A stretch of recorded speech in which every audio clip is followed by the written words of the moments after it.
अस्सलाम वालेकुम, this is Arham Malik from New World Lighting and co. ये मॉडल शॉर्ट था, ये मॉडल जो है वो बड़े लोगों की डिमांड थी। ये मॉडल आ गया, ठीक है। ये सारा मॉडल ये भी ये बाहर भी, ठीक है ना। ये सारा यही पड़ा हुआ है मॉडल। ये 30-35 हज़ार बॉडी मौके पे पड़ी है, मज़ीद आ जाएगी एक दो दिनों में इंशाल्लाह। ये अच्छा, ये वैसी मैली हुई, ये प्योर मटेरियल है। ये वो लोकल जो मार्केट में मिल रही है वो नहीं है, ये उससे काफ़ी दर्जा अच्छी बॉडी है, ठीक है ना। ये हमारा कार्ड, और ये QR कोड आप स्कैन कर सकते हैं हमारे दफ्तर लोकेशन पहुंचने तक। बाकी 783 H ब्लॉक सब्ज़ा लाहौर 0305 40 32 416।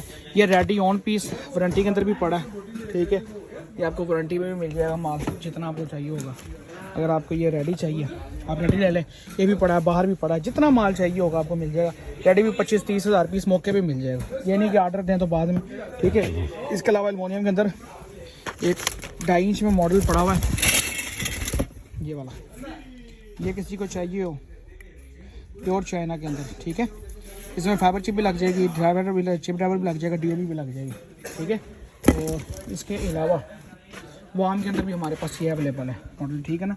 तो ये जिसको चाहिए हो वो ऑर्डर दे सकता है, इंशाल्लाह उसको माल जो है वो हम डिलीवर कर देंगे विदिन 7 डेज़। इंशाल्लाह आपको माल डिलीवर कर दिया जाएगा। न्यू वर्ल्ड लाइटिंग को, पाकिस्तान जिंदाबाद। अल्लाह हाफिज़।